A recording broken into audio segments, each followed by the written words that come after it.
Madame, monsieur, bonjour. Très heureux de vous retrouver ce samedi pour une nouvelle édition de votre magazine d'information Le Monde en 60 minutes. Vous êtes sur la chaîne de télévision panafricaine Afrique Média et c'est votre magazine d'information. En une heure, nous allons faire le tour du monde en information. Déjà, ce que nous ont apporté, en tout cas nos confrères de la télévision, c'est-à-dire la première partie qui est réservée au reportage. Et en plus de ça, en seconde partie, c'est tout simplement nos confrères de la presse écrite et ce que, et surtout tous les sujets qu'ils ont pu traiter au cours de cette semaine qui s'achève. Nous sommes le samedi 11 mai de l'an de grâce 2013. Eh bien, veuillez vous asseoir parce que dans quelques instants, nous allons commencer notre tour du monde. Mesdames, messieurs, tout de suite et maintenant, la première partie de votre magazine d'information, elle est réservée au reportage.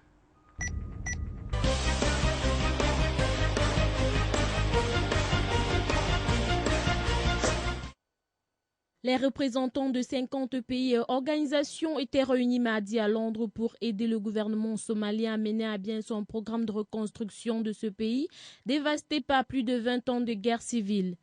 Parmi les invités, le président kenyan Uhuru Kenyatta, inculpé par la Cour pénale internationale pour crimes contre l'humanité, est arrivé lundi pour une visite de 3 jours au cours de laquelle il a, selon ses services, rencontré le Premier ministre David Cameron.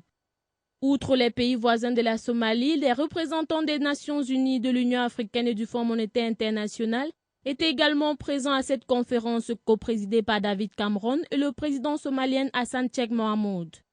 Elle visait à décider d'un soutien international coordonné au projet du gouvernement somalien, destiné à bâtir une stabilité politique en améliorant les forces de sécurité, la police, le système judiciaire et la gestion des finances publiques.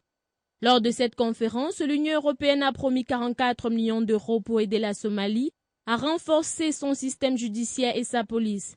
L'UE a déjà fourni en 2008 1,2 milliard d'euros pour aider la population somalienne et améliorer la sécurité du pays. Londres avait déjà accueilli en février 2012 une conférence sur la Somalie au terme de laquelle les participants avaient endossé une longue liste d'engagements dans l'espoir de rétablir la sécurité et la stabilité dans ce pays de la Corne de l'Afrique. Une conférence avait ensuite été organisée les 31 mai et 1er juin à Istanbul. David Cameron, dont le pays a rouvert en avril une ambassade à Mogadiscio, a salué les progrès réalisés depuis un an par ce pays, où l'élection en septembre de Hassan Sheikh Mohamud a suscité l'espoir d'une réelle autorité centrale qui fait défaut depuis la chute du régime de Mohamed VII Bar en 1991. Ces insurgés islamistes liés à Al-Qaïda chassés de Mogadiscio en 2011 par les forces africaines alliées au gouvernement somalien ont multiplié ces derniers mois les violences dans la capitale. Ils ont revendiqué un attentat suicide dimanche qui a fait au moins 11 morts. La Somalie est aussi confrontée à une situation humanitaire dramatique. Près de 260 000 Somaliens, dont une moitié d'enfants de moins de 5 ans, sont morts de faim entre octobre 2010 et avril 2012, lors d'une grave crise alimentaire à laquelle la réponse humanitaire a été insuffisante selon l'ONU. L'ONG Human Rights Watch a appelé les participants à la conférence à faire pression sur le gouvernement somalien pour qu'il prenne des mesures concrètes pour sanctionner les violations des droits de l'homme dans ce pays.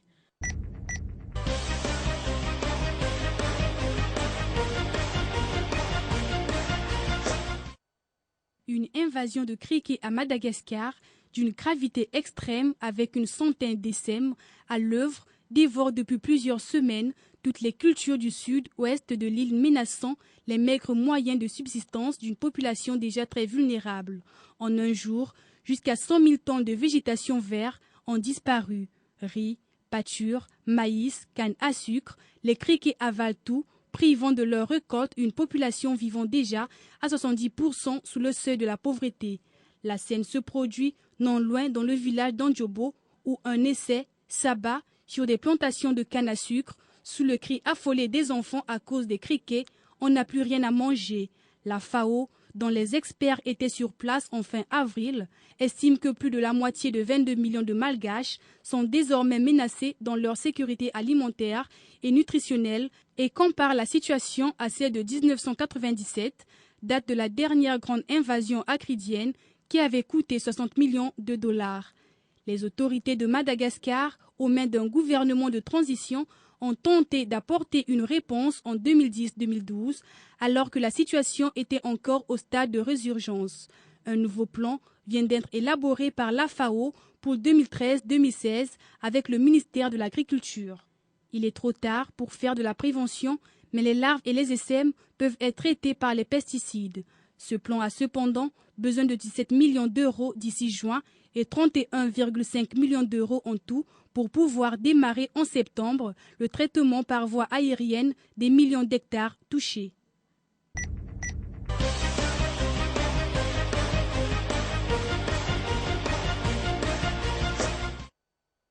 Des centaines de rescapés du pire accident industriel au Bangladesh bloquaient mardi un accès routier central pour réclamer arriérés de salaire et dédommagement, tandis que le bilan de l'effondrement de l'immeuble textile dépassait désormais les 700 morts. Cet immeuble, le Rana Plaza, situé dans la banlieue de Dhaka, abritait 5 ateliers de confection. Lorsqu'il s'est effondré, comme le 24 avril dernier, plus de 3000 ouvriers étaient au travail alors que des fissures avaient été constatées la veille sur le bâtiment. La plupart des ouvriers travaillant pour des marques occidentales d'habillement étaient payés à moins de 30 € par mois, un niveau de rémunération dénoncé publiquement par les ONG et le pape François. Environ 400 survivants ont bloqué la route mardi, un accès routier reliant Dhaka au sud et sud-ouest du pays, en organisant un sit-in. Les ouvriers scandaient des slogans réclamant les salaires impayés et les dédommagements. Il faut dire qu'une douzaine de personnes ont été arrêtées dans le cadre de l'enquête, dont le propriétaire de l'immeuble et les propriétaires des ateliers de confection.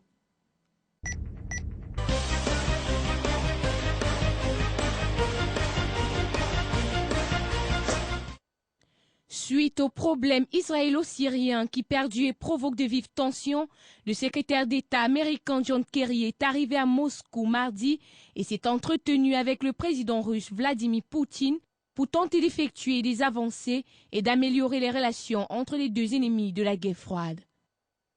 Après avoir atterri à l'aéroport de Moscou, John Kerry s'est recueilli dans l'après-midi devant la tombe du soldat inconnu au pied du Kremlin avant de s'entretenir avec Vladimir Poutine. L'ancien candidat à la présidentielle américaine 2004 a effectué sa première visite en Russie en tant que chef de la diplomatie, un de ses déplacements les plus délicats après la forte dégradation des liens bilatéraux depuis un an. Cette visite coïncide avec l'anniversaire du retour au Kremlin de Vladimir Poutine le 7 mai 2012 pour un troisième mandat de président, marqué la veille par une grande manifestation de l'opposition russe à Moscou.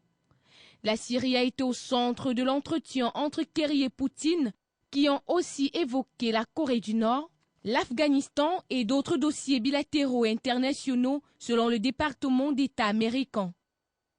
La Syrie est l'une des paumes de discorde entre la Russie et les États-Unis, la Russie étant l'un des derniers soutiens du régime de Damas auquel elle livre des armes, alors que les États-Unis réfléchissent à une solution pour armer les rebelles syriens.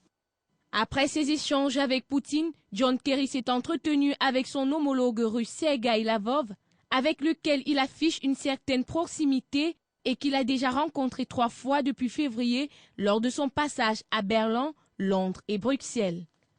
John Kerry a eu un agenda particulièrement chargé au cours de cette visite qui avait été prévue jusqu'à mercredi, comprenant également l'Iran, le terrorisme après les attentats de Boston et le dossier sensible des droits de l'homme en Russie, un travail sur lequel des analystes attendent peu de résultats majeurs.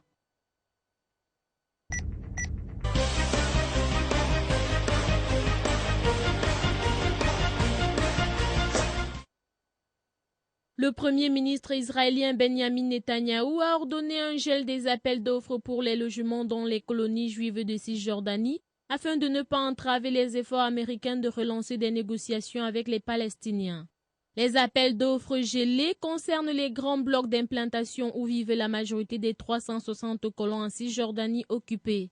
La décision de Netanyahou de geler les appels d'offres est liée aux efforts entrepris par le président américain Barack Obama et le secrétaire John Kerry de relancer les négociations israélo-palestiniennes bloquées depuis septembre 2010.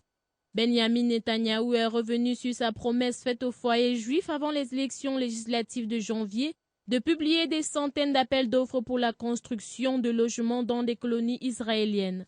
Le Premier ministre avait annoncé ce projet en riposte à la demande de l'Organisation de libération de la Palestine qui avait demandé et obtenu de l'Assemblée générale de l'ONU le 29 novembre 2012 le statut d'État d'observateur au sein des Nations unies pour la Palestine. Lors de sa première visite en Israël en tant que président, Barack Obama avait affirmé au mois de mars que les Israéliens devraient savoir que les activités de colonisation étaient contre-productives pour la paix. Le président de l'autorité palestinienne Mahmoud Abbas avait pour sa part affirmé lors d'une rencontre à Ramallah avec le président américain qu'il n'y aurait pas de reprise des négociations de paix avec Israël sans un gel de la construction dans les colonies. Le foyer juif ainsi que l'aile dure du Likoud, le parti de Benjamin Netanyahou, espéraient une relance de la colonisation après les élections et le départ du ministre de la Défense Ehud Barak que les colons accusaient d'avoir entravé la construction des logements dans les colonies juives de Cisjordanie et à Jérusalem-Est occupée. Moshe Yaalon, l'actuel ministre de la Défense dont le feu vert est également indispensable pour le lancement des projets immobiliers en Cisjordanie, s'est lui aussi prononcé contre un gel de la colonisation.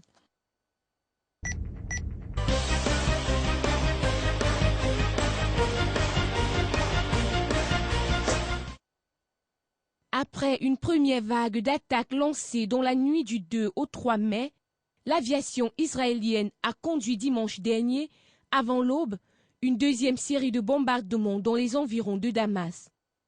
Plusieurs explosions de forte puissance ont secoué la capitale syrienne et des habitants ont filmé d'énormes boules de feu derrière le mont Kassioum, zone militaire et gouvernementale qui surplombe la ville. Le courant a été coupé dans plusieurs secteurs de Damas. Les populations syriennes ont confirmé les raids, accusant Israël d'avoir visé le centre de recherche militaire Jamaria, dans la banlieue de Damas, ainsi qu'un aéroport civil et faisant état de plusieurs victimes.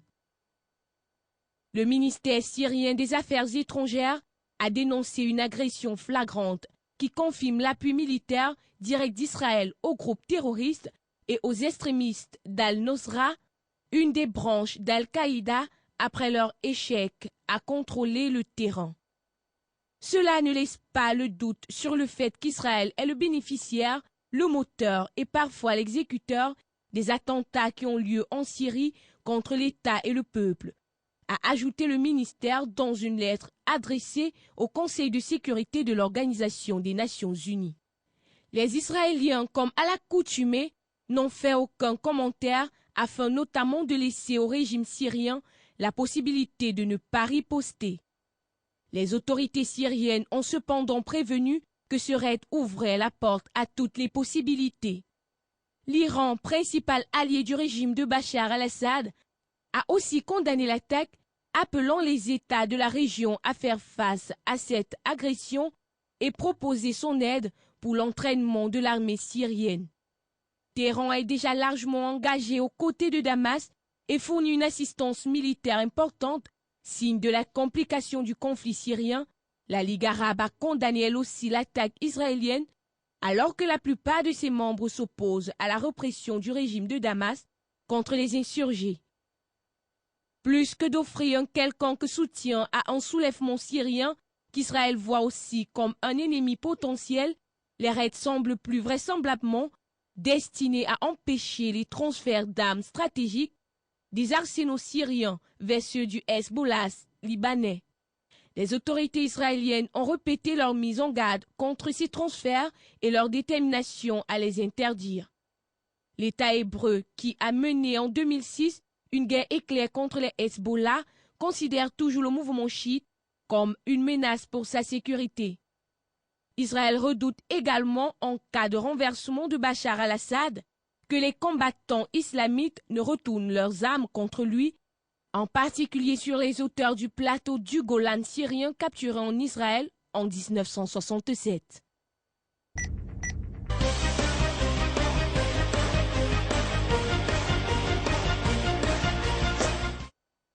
Le régime syrien, embourbé dans une guerre avec une rébellion voulant sa chute, a menacé lundi Israël de riposter aux raids aériens dont le dernier a coûté la vie à au moins 42 de ses soldats. L'Organisation des Nations Unies et la Russie, alliés du président Bachar al-Assad, ont exprimé leur inquiétude d'une escalade après les raids israéliens contre des positions militaires le 4 et 5 mai près de Damas et les menaces de l'Iran et du Hezbollah libanais, important soutien du pouvoir syrien.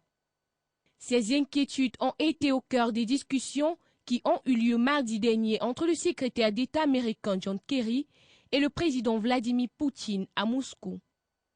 Autre sujet de préoccupation et de tension est le recours présumé aux armes chimiques dans le conflit.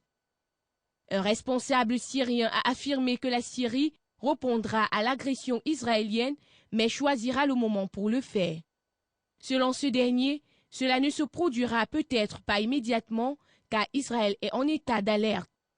Craignant d'éventuelles représailles, Israël a déployé 2 batteries antimissiles dans le nord de son territoire, ordonné la fermeture de l'espace aérien dans cette zone et renforcé la sécurité autour de ses ambassades. Un responsable israélien a soutenu que les frappes avaient visé des dépôts d'armes iraniennes destinés au Hezbollah, assurant que son pays ne permettrait aucun transfert d'armes au mouvement libanais contre lequel Israël a mené une guerre en 2006, sont parvenus à le faire plier. Mais Téhéran a nié la présence d'armes iraniennes sur ces sites et prévenu que ces raids provoqueraient des événements graves dans les régions desquelles les États-Unis et le régime sioniste ne sortiront pas gagnants. Le 30 avril déjà, le chef du Hezbollah, Hassan Nasrallah, dont les hommes combattent aux côtés de l'armée syrienne, avait averti que sa formation et l'Iran ne permettraient pas la chute du régime. Moscou a estimé que les raids israéliens pouvaient provoquer une escalade avec le risque d'apparition de foyers de tension dans les pays voisins, notamment au Liban.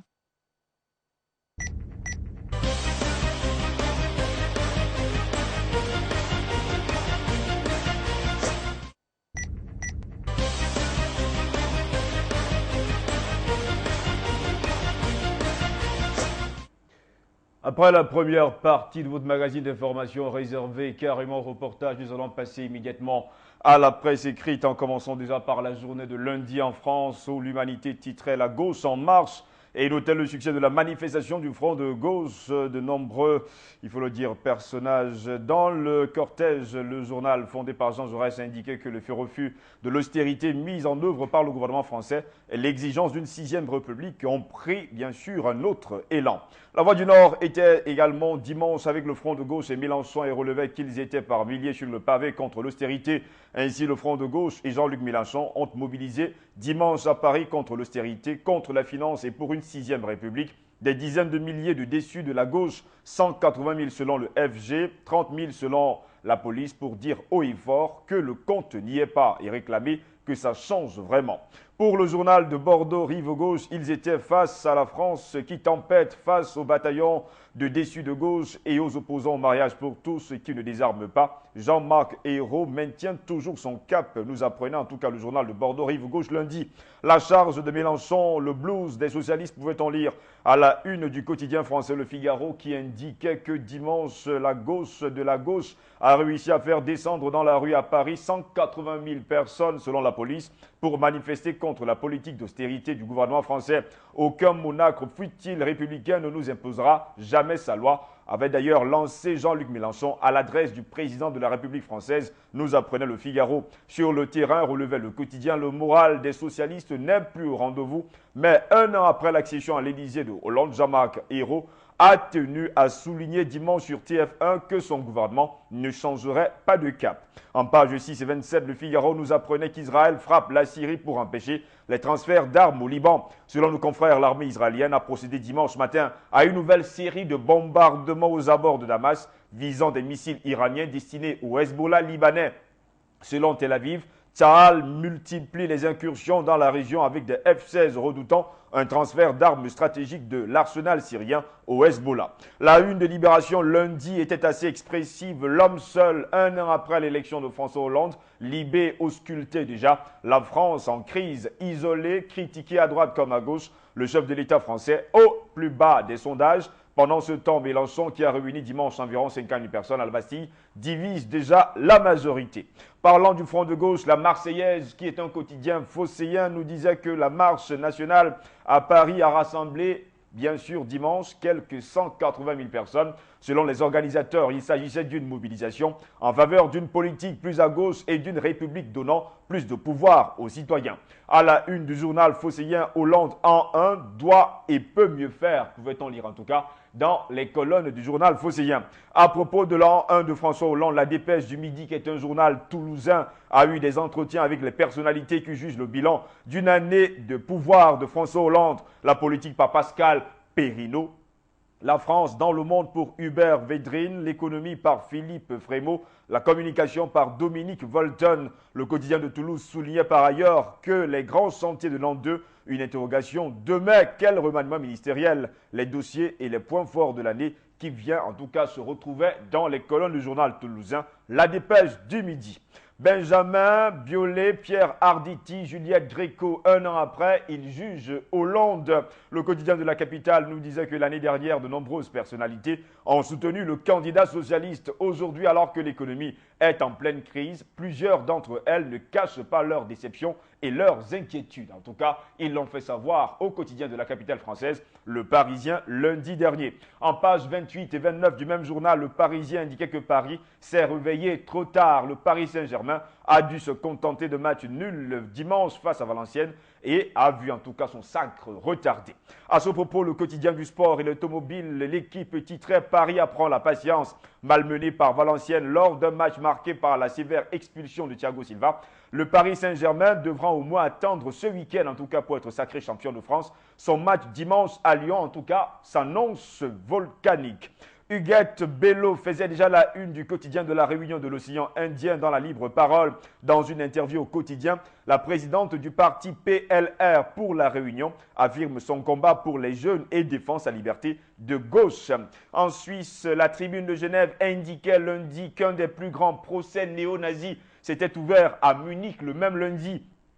Il s'agissait en tout cas de juger 9 meurtres racistes qui ont fait ressurgir les démons de l'extrême droite dans un pays traumatisé par son passé nazi. Au Luxembourg, le quotidien, c'est comme ça qu'on l'appelle, soulignait un nouveau raid israélien en Syrie. Damas garde toutes les options ouvertes. Le journal nous disait qu'Israël a mené 2 raids en Syrie en 48 heures, affirmant vouloir empêcher un transfert d'armes au Hezbollah libanais. Mais pour Damas, ceci ouvre la porte à toutes les options et rend la situation dans la région plus dangereuse. En Belgique, la même tonalité se trouvait à la une du quotidien belge, la Libre Belgique, qui titrait « Israël frappe en Syrie en dépit du risque d'engrenage ».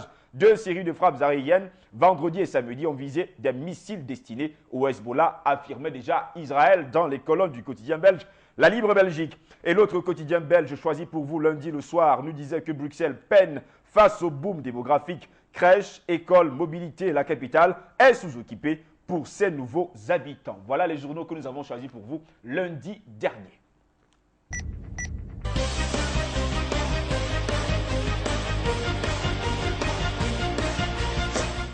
Eh bien, mardi, une fois n'était pas coutume. Le même mardi, nous commencions la revue de la presse internationale avec la une du quotidien français de l'économie qui nous assurait que François Hollande relance les privatisations partielles à l'occasion du séminaire gouvernemental un an après son élection. Le journal indiquait que François Hollande a annoncé lundi la présentation prochaine d'un plan d'investissement. Il sera notamment financé grâce à des cessions d'actifs cotés ou non de l'État. Les Échos relevaient que